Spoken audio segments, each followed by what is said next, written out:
You know, there are several ideas that are listed there in that little period of gap. One of them I said, why don't we think about coming back next year?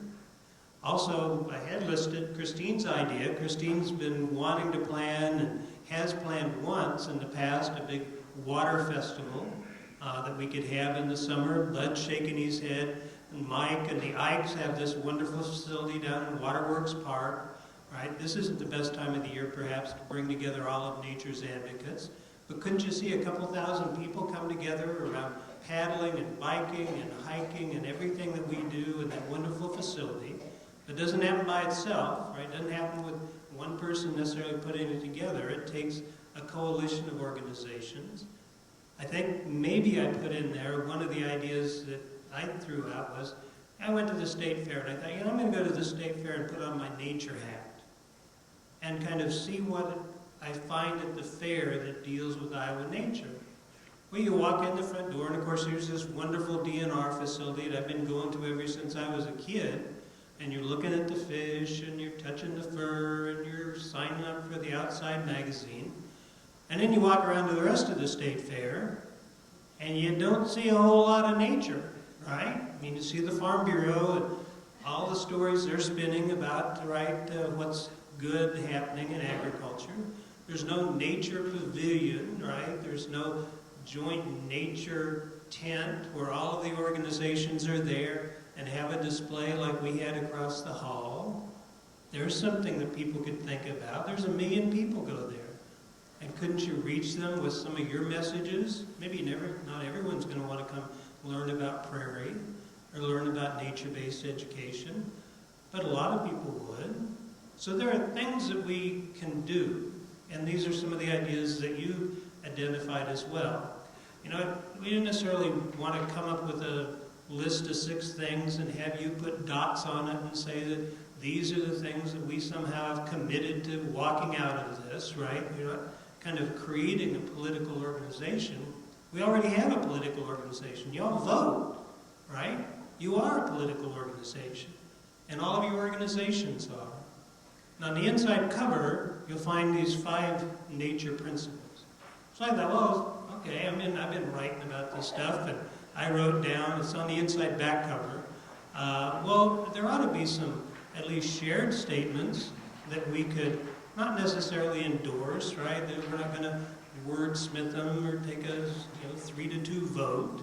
But you could each come up with your own nature principles, right? In terms of the things that you think are that kind of common message that helps unite us and that can help motivate some of our work. And so, you know, like I said, we didn't have a set plan for how we were going to walk out of here, right? Or hand you a vote card or a checkoff card to go do something. You have some postcards, which you can fill out and ask people to do things. Or you can send them to Pat. If you want to give them your address, Pat, you can send them your ideas, and she'll get back with us.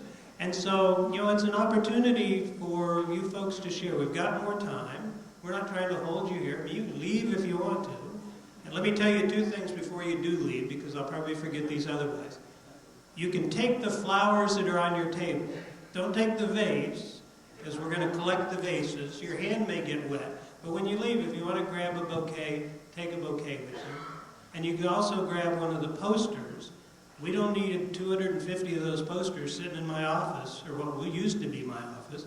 And so grab a poster before you leave as well.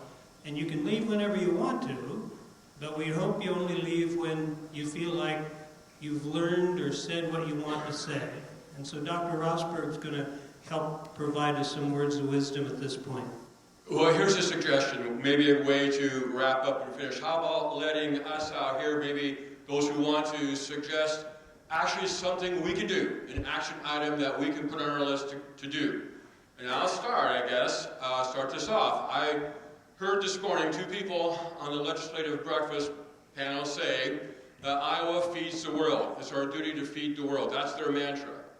And I want to tell you, I wish we could have had a chance to ask some questions, but here's what I'm going to do, use those postcards. I'm going to start writing those postcards to those folks and say, I heard also someone say something about misinformation, how bad it is. Well, that's misinformation. last time I checked, and correct me if I'm wrong, but over half the world eats rice. And I don't think we're growing any rice in Iowa. The other thing that's important there is that if they're using that as a license to do whatever we need to do to feed the world, of course, to our land. And it's just, again, saying it over and over and over again does not make it true. As far as I know, there's no science, there's no data that back up any of that Iowa feeds the world. They keep saying that, again, to support their policies.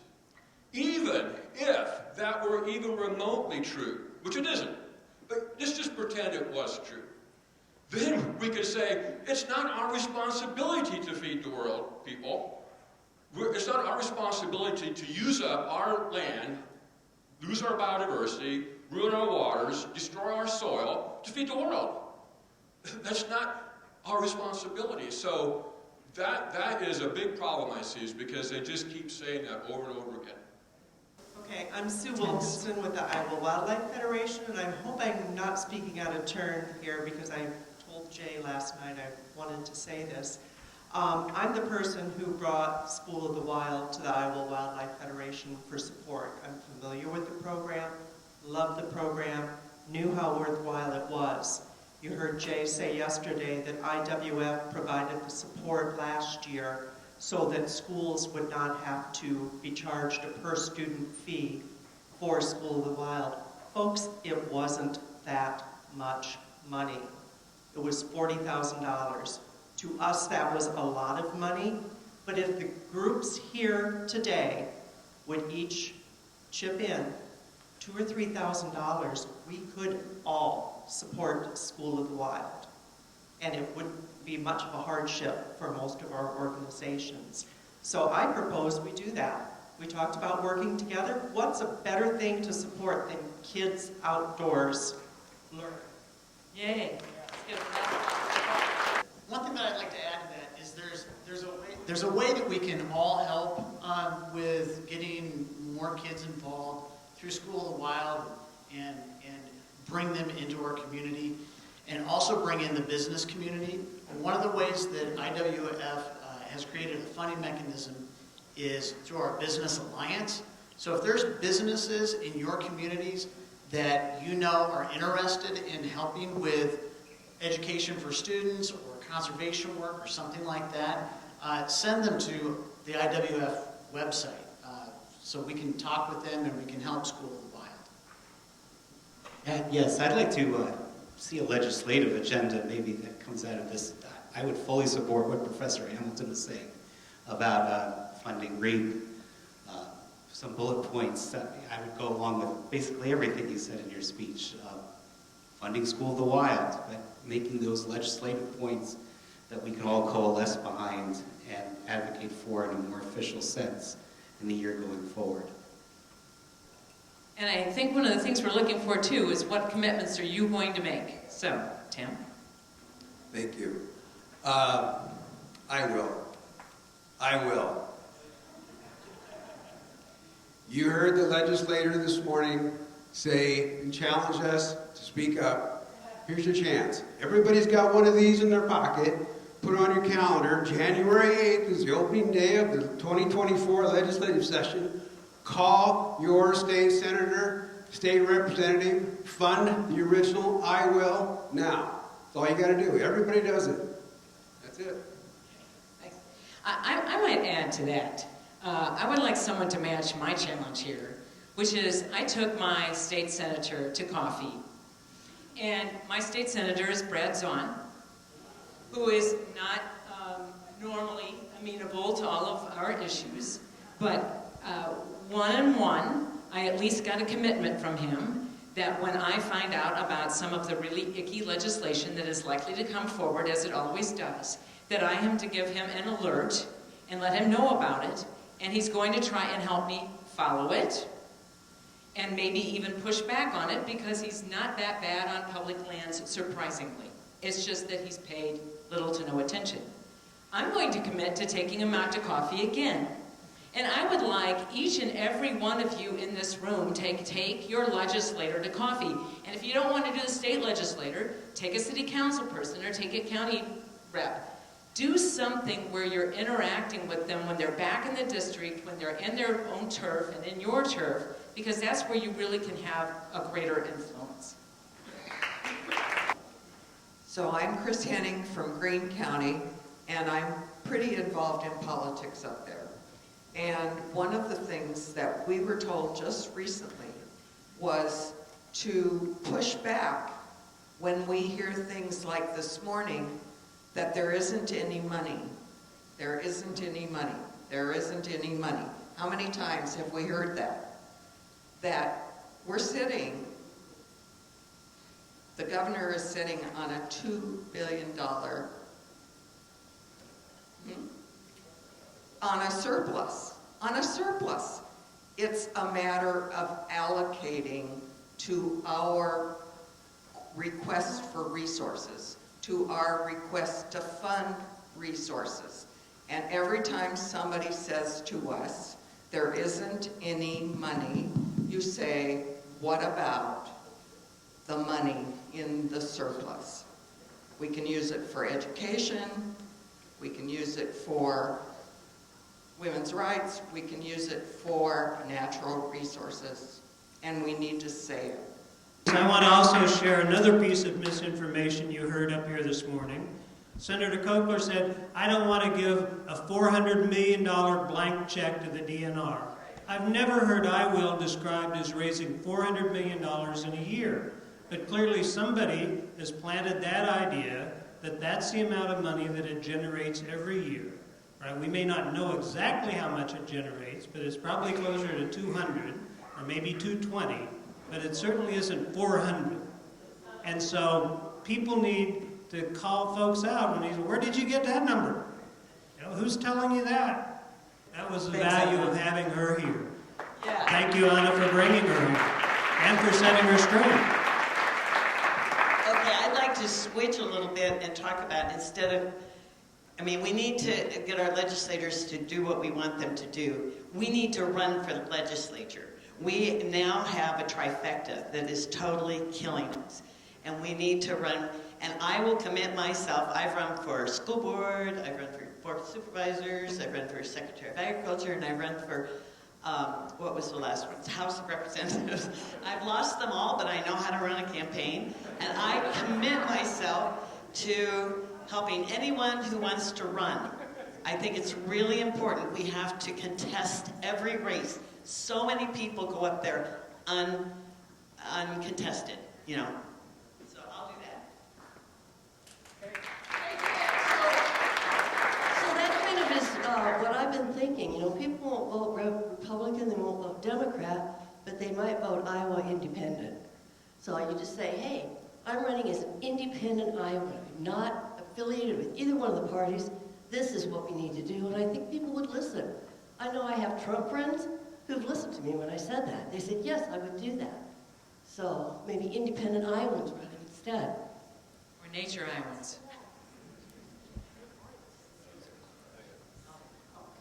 Okay. I don't know about the rest of you, but Neil's address today fired me up. I also have a belief that sometimes we preach to the choir, and I would like to suggest that Neil submit his address, maybe a slightly shorter form, to the Register, to the Gazette, to the Quad City Times, to all these places, because whether they like to admit it or not, when you see a lot of people gripe about that it's a liberal publication, they've got to be reading it, so you're going to be reaching them.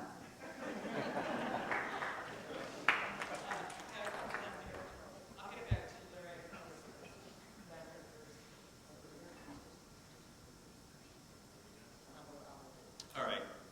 I'm Greg Pierce. I'm with RDG Planning Design. I'm a civil and water resource engineer. And I just wanted to, we were talking about some legislative priorities and reaching out to your legislators. Be aware that last year, on the urban side of things, the, screw up a little bit because, all right. On the legislative side, on the urban side of things, there was some legislation that very nearly passed that would have restricted cities' abilities to enforce stormwater regulations on new developments. It would have either completely eliminated it or set strict boundaries on what cities could and couldn't do. and it got all the way to nearly a floor vote before it died last session. We're assuming that it will be reintroduced in some form. So I would urge your legislatures, I think at the last minute that's what stopped it, is they started hearing from people that said it was important. So if you know a story, if you know somebody who's been flooded, if you know somebody who has channel erosion, if it's a personal issue to you, maybe it's a neighborhood in a small town, have had drainage issues, have them reach out, share their stories, share their photos with their legislators, email them all. I was doing that last year. I've never done that before in my life. Just make them aware of what your priorities are, because otherwise it'll slide through. So again, just make your voices heard. That's an example of the freedom agenda, right? Trying to free people up from any city regulation around stormwater and justify it as freedom. So Pat just told me I'm supposed to be on stage right now, so I'll commit to more active listening. Mentorship, I don't want to lose sight of this. So one of the things that I committed to do during the course of this event was mentor a young person. I've already sat down with somebody right after the last session that I was a speaker at out there, and determined that I'm going to provide some mentorship to somebody here today that I met for the first time. And I'm really excited for that, because I think that's so important. So I'd encourage each and every one of you to find one person to invest your time and energy into. At the Iowa Environmental Council, a lot of the work that we do is related to the state legislature, and we have a legislative roundtable. So if you are a member or a representative of a member organization, you can come to our roundtable and talk about legislative priorities, talk about strategy. We can work together to get priorities passed or stopped, whatever the case may be. We worked really hard on that stormwater legislation this past year. It's going to be a priority for us again in 2024. And there are mechanisms to get involved in things like this that exist out there. The council is a coalition of organizations, over 100 member organizations, many of the groups in this room. And that's what we are there to do, is to take input from other groups to help design our legislative agenda and help be voices for you and advocates for you at the state capitol. So if you're interested in that, please let me know. Right, so I'm going to say something a little bit different, but goes on the mentorship route. And I'm looking at some younger people over there, because I'm younger, but I'm not in college. The thing that keeps coming back to me is and I'm going to see if they nod their heads when I say this, I think it'd be cool to have a version of this, but for people that are in college, or maybe even people in high school, to have some of those opportunities to meet mentors and have some of the networking, but have it brought down to your level and leadership and ways them seeing it. So that's just something to think about. I'm a little tiny county conservation person, and I cannot do that by myself, so that's why I'm sharing it. I do my own version with the interns in Western Iowa that I host a little training thing, and they always tell me when they leave, not that I don't teach them important things, but the best thing they come away with is the network that they build with each other as they're all going through this together. So that was my takeaway, is this is cool, but I think it would be also cool to have some of these partners create this for college lens and bring people across the state that are going to be the future leaders together. Yeah, and that was one of the ideas on the sheet of paper, was this leadership training initiative, and there are people in this room that want to work on that. So I'll put you in touch with some players before we go. Thanks.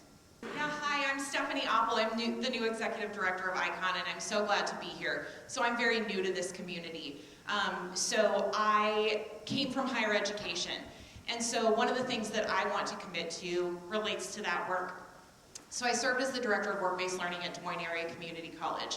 Don't forget the community colleges is one message that I have, and then think about the community colleges and the connectivity that they have to the high schools in their regions. So one of the major initiatives from the governor's office and across the business community is work-based learning. There are opportunities for you all to connect with high school students through the community colleges and through the work-based learning community to bring students out for job shadows. It doesn't have to be an intensive internship. It can literally be a tour. It can be a job shadow. It can be an informational interview. The breadth of experience and the types of careers that are involved in the nature space, there is so much appeal for young students. The other piece of that is that I am going to commit to calling my colleagues, my former colleagues, at DMACC, and asking them to host a nature-related career exploration day. So we do those for healthcare, all these different types of things. But if they do that for nature, then it would just take people in the Des Moines community to come in. It can be at DMAC, it can be for 3 hours. All you have to do is come in, bring some stuff, talk to students. So I'm happy to see if we can set that up. Awesome. Hi everybody, my name is Matt. I'm a student at Iowa State studying animal ecology. And along that same vein, I will commit to talking to my advisor, giving a testimonial about the summit here and how awesome of an experience it was. I wanted to say thank you again from all the scholarship recipients. It's been a really awesome experience, so that's something that I'll definitely commit to, talking to my advisor about bringing more students here, as well as potentially trying to set up a summit thing as well. Fantastic. Neil, you and I are both lifelong Iowans, and it's in our genes to be Iowa nice. In one of your remarks, I think you said we need to be more assertive. Is that the Iowa nice way to say we need to raise some hell? And how far do we need to go to be Iowa nice, and at what point do we really start needing to raise some hell? I think you just got a question, Neil. Was the question, do we need to raise more hell? Well, yeah, depending on how you want to describe it, but it's usually hell on the end of the recipient, right? It's not necessarily what you're bringing to them, but I think, confronting people. I've said many times, Iowa needs more truth tellers than more happy talkers. We've got platoons of happy talkers, and Mike Negg's a perfect example, right? Nice guy, but he's never met a problem that Iowa has, apparently. And we need to be willing to actually talk about the truth of what's going on. The problem is, we aren't afraid of the truth. We aren't even interested in the truth, right? That's the whole story behind trying to defund the water quality monitoring system. I don't even want to know. But we have more in the backpack. Oh, we got one down here too. Where do you want to give me phone? Okay, my name is Bob Mulqueen, and I just have 3 quick points to make. First, in line with what Larry just said, there was a Kansas progressive populist in the 1890s named Mary Elizabeth Lease. And she's told crowds, raise less corn and more help. And I think that applies today. Second, I want to thank Neil and everybody else for showing up. Woody Allen used to say 90% of life is showing up. Well, you all showed up. Third, in my 30-plus years as the dreaded registered lobbyist at the State House, one of the things I would tell the groups I represented, which included the Association of Counties, the Iowa Environmental Council, and about 10 nonprofits, was when you write to a lawmaker, don't just send them an email. Send something that you write on a postcard. Hint, hint. But just a postcard or a piece of paper, it doesn't make any difference. Those are so rare these days, they get read. So communicate that way, because your message will be read. So everybody ought to be able to commit to use their postcards. Not to bring up the legislators any more than we need to, but I heard a lot of talk about trails and facilities. And while I think we can all agree that those are great things, I heard nothing about ecological restoration. So if we talk to our legislators about I will stress the importance that this funding goes to meaningful ecological restoration, oak savannas, prairie restoration, because trails and facilities aren't worth anything if the place that we're visiting isn't beautiful, isn't actually supporting nature. That's what we're here for, is to support nature, not trails that these politicians can hold up and say, here, look what I did, So. I'd like to make a comment. I'm Tom Schilke from Prairie Rapids, Audubon, Waterloo. I'd like to make a comment about the rhetoric we use for REAP. And I'm on Medicare, as many other people are here. My Medicare keeps going up. It's been not defunded. So in truth, REAP has been defunded every year. We keep asking to fully fund. I want to ask, why do you keep defunding it every year? It should be at $38 million. Now let's go to, when we pick up and listen to a radio show or Hawkeye basketball or football or whatever, we hear Iowa grows corn, corn grows Iowa. Thank you, farmers. Thank you, farmers.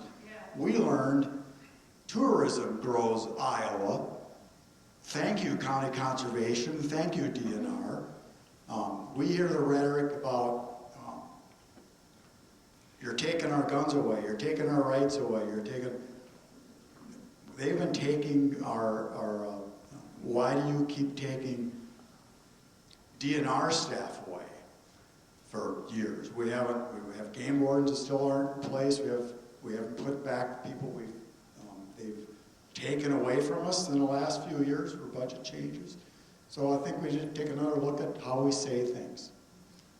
Great, thank you. Yeah, I'm seeing some tension between the raise less corn, more hell, and the meet people where they are kind of messages we've been getting the past couple of days. I've moved along that spectrum a little bit towards raising more hell, but it has affected, the people that I'm able to talk to. I don't, so I kind of wonder, how do we balance that tension? Are there different tiers in our messaging that, or that we could use for people who, because of the audience they're trying to reach or the funding source that they have, are not as comfortable with controversy? And so I think the answer to that was you got to deal with people where you find them, and you deal with them at their comfort level, right? In terms of, we heard wonderful examples of if you can find a story, find the personal connection, find that commonality. They all wake up in the morning, they all love their family, they want the future for their children, they probably have a dog or a cat, and there's not that much that separates us. And now Linda's wanting something.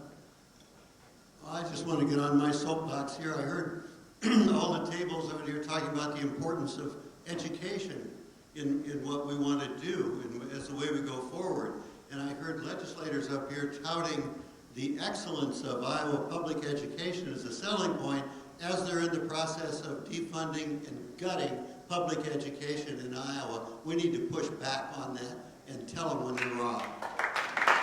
So, just a very different perspective from the arts perspective. Data is really important, especially when talking to legislators and whatnot. But I feel like a lot of times the best message comes from showing people the significance of things. I'm a visual artist, I'm a photographer, and the stories that I tell are with pictures. And I feel like some of the things that we were talking about yesterday related to speaking to people, well, like what he said about speaking to people where they are, whether it's from like a faith or faith-based beliefs, that's where they are. And I guess I feel like these kind of psychosocial perspectives you can reach people through the arts. And so maybe sometimes, depending on who you're talking to, maybe back off from the data and just tell a story. Or show a picture. So I think we've set up this false choice between being Iowa nice and meeting people where they are and raising hell, right? But these things in reality are not at all mutually exclusive. And I think the person who just spoke said it very nicely. It's about using the art of storytelling. I think a way we could put these two concepts together is the idea of a charm offensive, right? We can still be nice and we can still raise hell while being nice about it. I think that's going to be the most productive way to move forward. So Luke, for those of you who couldn't hear him, just said, I think we can still be nice and still raise hell, just being respectful about it. Is that close? Piggybacking on your photos and using those, I wonder if you want to think bigger and bolder and piggyback on Laura and the tourism initiative that they are undertaking right now, where they have funds that they are deliberately using that we could use and piggyback on and expand on. They have great information, and we can get some additional imaging as well. But maybe collectively, as organizations, we could make that commitment. Yeah, why couldn't we take these images that are produced by tourism And when we're meeting with our legislators one-on-one, show them the pictures of the things that we value, and then make sure they know they came from the Iowa Department of Tourism. I think it's worth noting there's a lot of awesome groups who are doing kick-ass work, and we need support, period. We have all the action alerts. Honestly, Alicia, their IEC's policy stuff, what Anna does at the Capitol, we all are doing really cool things, but we need it amplified by people here. We need you to volunteer. We need you to do action alerts. Show up to our events so we can keep doing it and show funders that we're making a difference. So I can't stress that enough. If you're into faith, I'm your group. But if I'm not, please support any of the other environmental groups here today. Thank you.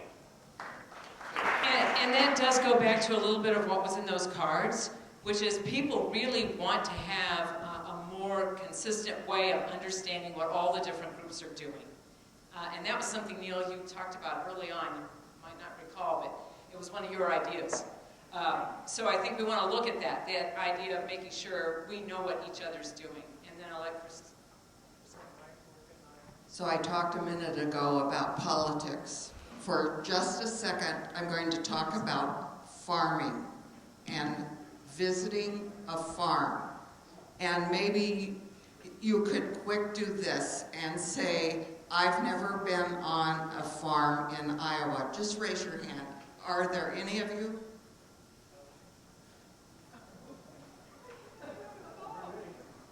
I live 45 minutes from Des Moines and 45 minutes from Ames, and you're all welcome to come see cover crops and no-till and creeks and manure spills still in process and beavers making a dam to keep it out of the river.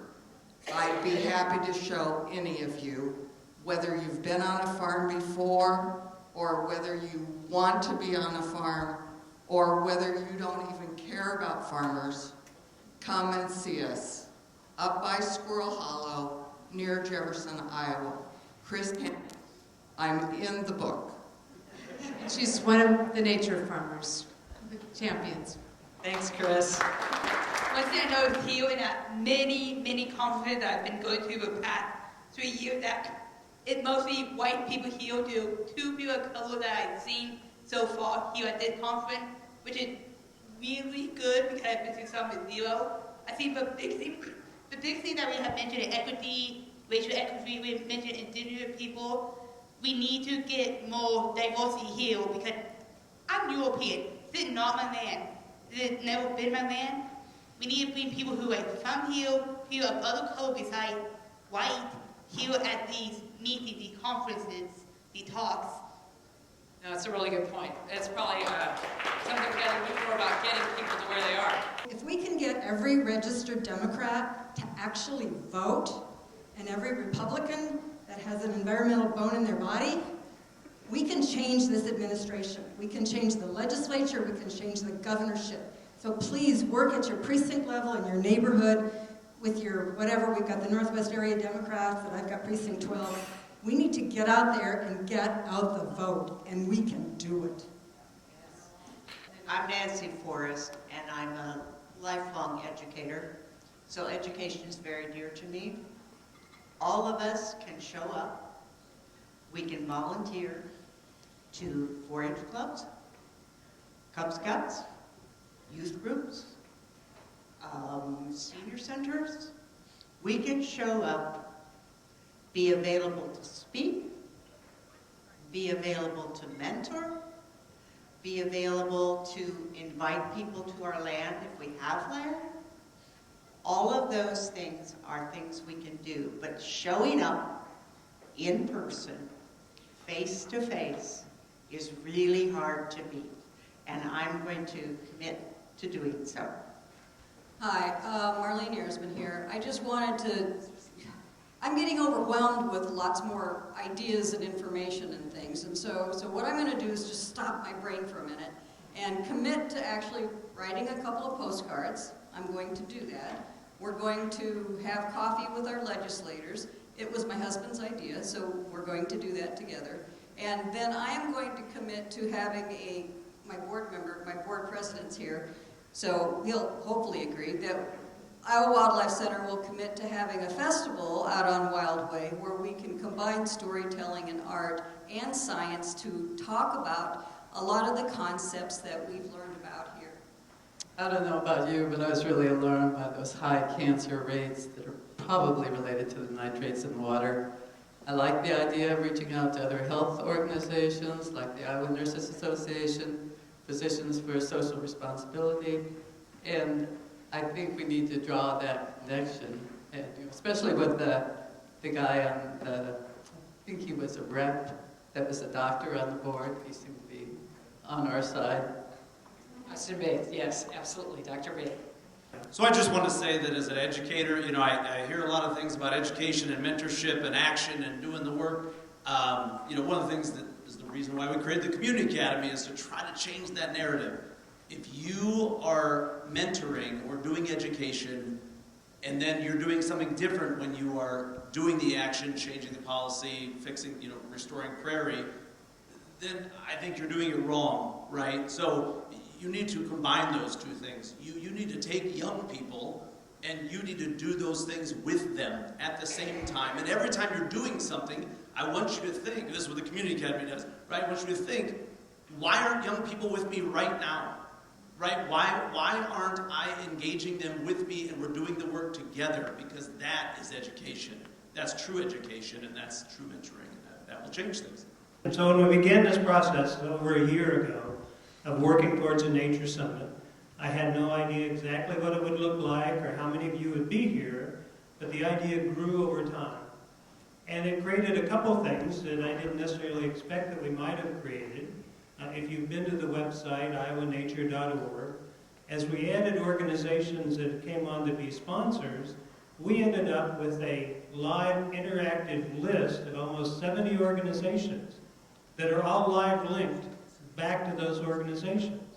And a number of people said, well, that didn't exist anywhere else, right? That I could have gotten that comprehensive list of all of these Iowa nature organizations. And so we kind of created that by accident.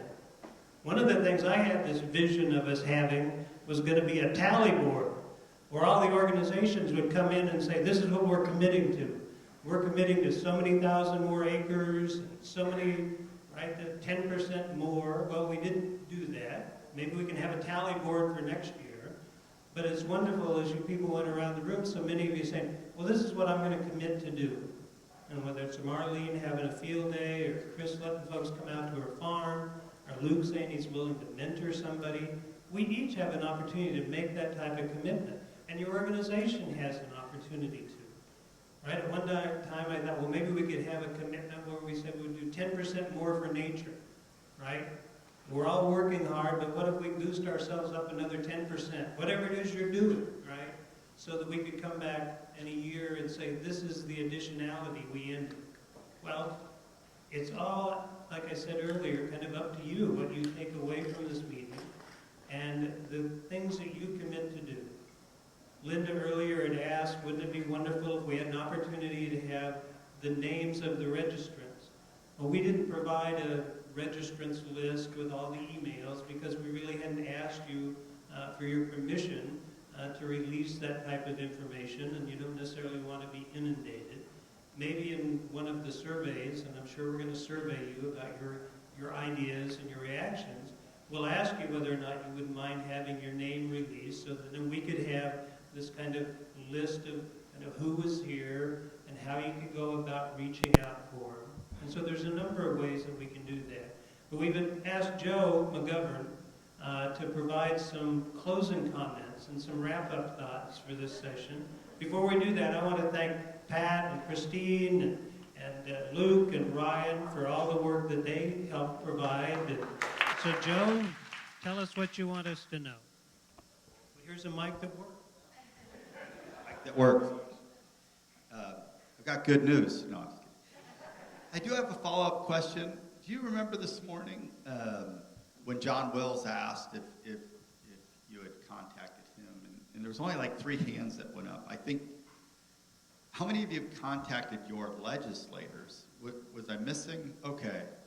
That's what I was hoping I would have seen that first time. I think he asked a kind of a loaded question. That's a lot better.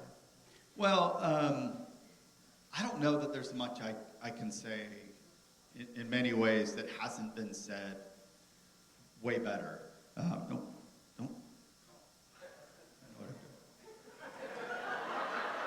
This time I do know what I'm doing. No, but I don't know that there's a lot more I can say, and that hasn't been said better. So many things have just been swirling, and then this last conversation, a lot of emotion swelling in me, and I can see where we want to raise hell. And a lot of times I ask myself, do I want to get attention, or do I want to be effective? And sometimes they're the same. And sometimes, and I've been up at the Capitol, and I'm sure you've seen it, I've seen just, I'm emotional. So I've just seen hellfire and brimstone and emotion and crying, and then they go to vote, and it's just over. And I thought, did you even hear any of that? And they just blew through it. We've watched the legislature do everything they wanted to do, regardless of all that we brought. We've seen so many things. And so Anna and I talk a lot about that. And so a lot of our strategy has been about trying to figure out how to be effective. I want to applaud Anna for getting those people here today, those legislators. I know we wanted to, I heard people, and I did too, I know we wanted to correct them, and we wanted to ask questions, and we wanted to, get after them. But the fact that they came, and the fact that John Wells sat here and said he was going to speak the truth, and Senator Kelker, and that's the first big step in being effective, is they're here to listen and they saw you. I was most excited about the convening. Neil said it well. We were worried about what are we going to get out of this. And I know people that didn't even come. Like, well, what's this going to do? What are we going to accomplish? And I thought, convening and gathering that energy, right? Getting those people together so we can start figuring out how we can do our best. There was a question about, Iowa Nice and then raising hell and meeting people where they're at. And I thought the answers were good. But I think we just you always have to be yourself, right? You have to meet yourself where you're at and do your best. About a week ago, maybe 2 weeks ago, I got invited to go see Secretary Vilsack in Lime Springs, and it may be 3 weeks now. And I intentionally went to take a picture. I went out of my way to take a picture of this rock. And I'll let you know why I went out of my way to take a picture of this rock a little bit later. But when I went there, it was very innocent, and I sent that picture to my wife, and Molly, and she came back. She's like, "Oh my gosh, that's so cool." And as I looked at the rock a little bit more, I just did something I shouldn't have done. As I looked at that rock a little bit more, I started reading it and kind of seeing what.